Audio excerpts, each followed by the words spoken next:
మర్రి చెన్నారెడ్డి తెలంగాణకు చేసిన సేవలను గుర్తు చేసుకున్నారు వివిధ పార్టీల నేతలు. హైదరాబాద్లోని రాక్ గార్డెన్స్లో దివంగత నేత మర్రి చెన్నారెడ్డి 29వ వర్ధంతి నిర్వహించారు.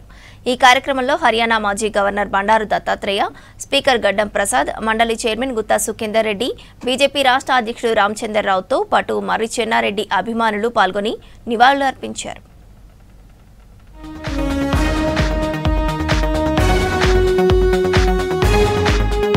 మర్రి చెన్నారెడ్డి ఒక గొప్ప నాయకుడని, ప్రతి అంశంపై ఆయనకు అవగాహన ఉండేదన్నారు హర్యానా మాజీ గవర్నర్ బండారు దత్తాత్రేయ. హైదరాబాద్లోని రాక్ గార్డెన్స్లో దివంగత నేత మాజీ సీఎం మర్రి చెన్నారెడ్డి 29వ వర్ధంతి సందర్భంగా నివాళులు అర్పించారు.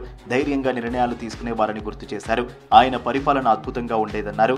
మర్రి చెన్నారెడ్డిని ప్రతి ఒక్కరూ ఆదర్శంగా తీసుకోవాలన్నారు హర్యానా మాజీ గవర్నర్ బండారు దత్తాత్రేయ. మర్రి చెన్నారెడ్డి గారు ఒక గొప్ప రాజనీతిజ్ఞుడు. ఆయన సాహసమైనటువంటి వ్యక్తి. ముఖ్యంగా అధికారంలో ఉన్నప్పుడు ఆయనకు ఉన్నటువంటి దక్షత, పరిపాలన చాలా గొప్పది. తెలంగాణ ఉద్యమానికి దేశ స్థాయిలోనే అంకురార్పణ చేసి తెలంగాణ రాష్ట్రాన్ని దేశంలో గుర్తింపు చేసినటువంటి మహానుభావుడు డాక్టర్ మర్రి చెన్నారెడ్డి గారని నేను మీకు ఈ సభాముఖంగా గుర్తు చేస్తున్నాను. వారు కేంద్ర మంత్రిగా ఉన్నా, ముఖ్యమంత్రిగా ఉన్నా, గవర్నర్గా ఉన్నా పరిపాలనలో మాత్రం ఆయన దక్షత నిరుపమానమైంది. ఆయన ఏ రోజు కూడా తల వంచినటువంటి వ్యక్తిగా. రాజకీయాల్లో చాలామంది తల ఉంచుతారు, కానీ ఎవరికి తల వంచినటువంటి ఏకైకమైన నాయకుడు డాక్టర్ మర్రి చెన్నారెడ్డి గారని నేను మీకు ఈ సభాముఖంగా చేస్తాను. మర్రి చెన్నారెడ్డి లాంటి నాయకుడు లేరని ఇక రారు అన్నారు పీసీసీ చీఫ్ మహేష్ కుమార్. ఆయన నాయకత్వంలో పనిచేసే అవకాశం లభించడంతో అదృష్టమన్నారు. నేటి తరం మర్రి చెన్నారెడ్డి చరిత్ర చదవాలని చెప్పారు మహేష్ కుమార్ గౌడ్. పివి నరసింహారావు గారికి పెట్టిన లిస్టులో 2వ పేరు నాకు పెట్టి వారికి మన్నమిచ్చి నాకు సీట్ ఇప్పించినటువంటి పరిస్థితి. అన్న చాలా ఆప్యాయంగా దగ్గరగా చూసినటువంటి వ్యక్తి. నా భూతో నా భవిష్యత్తు.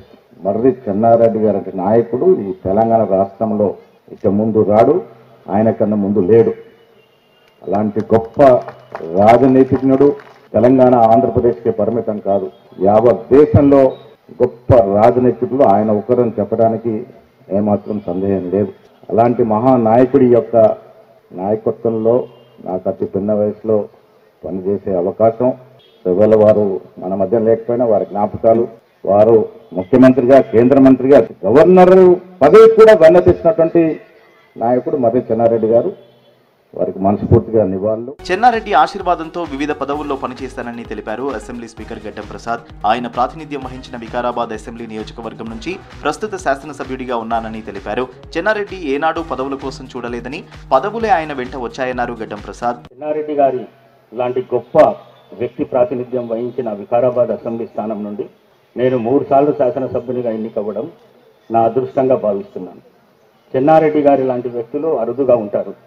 30 సంవత్సరాలకే మంత్రి కావడం, పీసీసీ అధ్యక్షుడిగా 2 సార్లు కాంగ్రెస్ పార్టీని అధికారంలోకి తీసుకురావడం, దేశంలోని 4 పెద్ద రాష్ట్రాలకు గవర్నర్గా పనిచేయడం ఆయన శక్తి సామర్థ్యాలకు ప్రతీక. మర్రి చెన్నారెడ్డి గారు చూపిన బాటలో నడుస్తూ ప్రజల అభివృద్ధి సంక్షేమం కోసం పనిచేస్తానని తెలియజేస్తూ మరోసారి ఆ మహనీయునికి నా పుష్పాంజలి సమర్పిస్తూ. చెన్నారెడ్డి పిలుపుతో ఆనాడు తెలంగాణ ఉద్యమంలో పాల్గొన్నానని తెలిపారు శాసన మండలి చైర్మన్ గుత్తా సుఖేందర్ రెడ్డి. ప్రత్యేక రాష్ట్ర సాధనతోనే ఇక్కడి సమస్యలకు పరిష్కారం అని చెప్పారని గుర్తు చేశారు.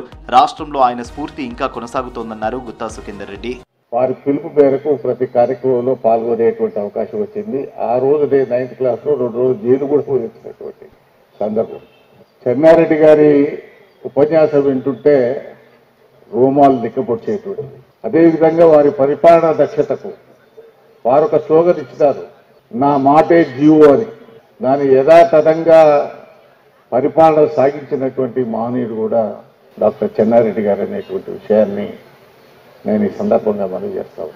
అదేవిధంగా డాక్టర్ చెన్నారెడ్డి గారు వారు గవర్నర్గా కావచ్చు, ముఖ్యమంత్రిగా కావచ్చు, కేంద్ర మంత్రిగా కావచ్చు, ఎవరికి తలవంచని ఒక రాజకీయ ఉద్దండుడిగా మన తెలంగాణ రాష్ట్రానికి వారు అందించినటువంటి, ఆంధ్రప్రదేశ్ రాష్ట్రానికి అందించినటువంటి, దేశంలో వారు గవర్నర్గా కానీ కేంద్ర మంత్రిగా కానీ వారు తీసుకున్నటువంటి పలు నిర్ణయాలు ఎప్పుడు కూడా చిరస్థాయిగా ఉంటాయని చెప్పి నేను ఈ సందర్భంగా మనవి చేస్తూ.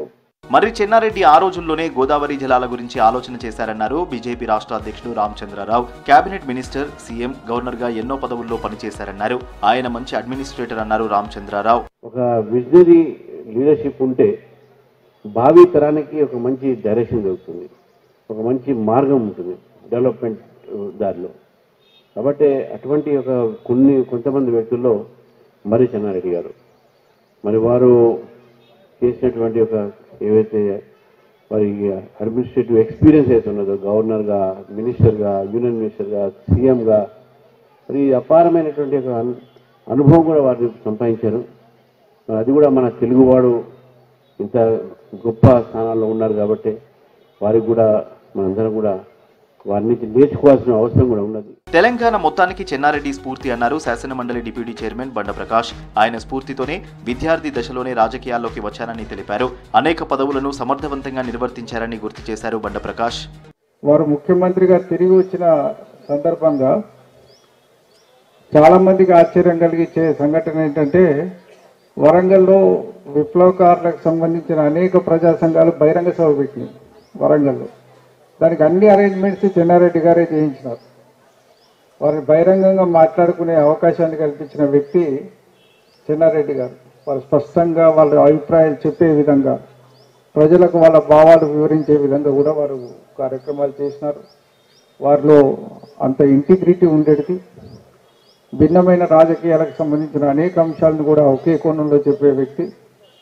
మరి గ్రేట్ అడ్మినిస్ట్రేటర్, గవర్నర్గా, మరి కేంద్ర మంత్రిగా, రాష్ట్ర ముఖ్యమంత్రిగా అనేక కార్యక్రమాలు చేసిన వ్యక్తి.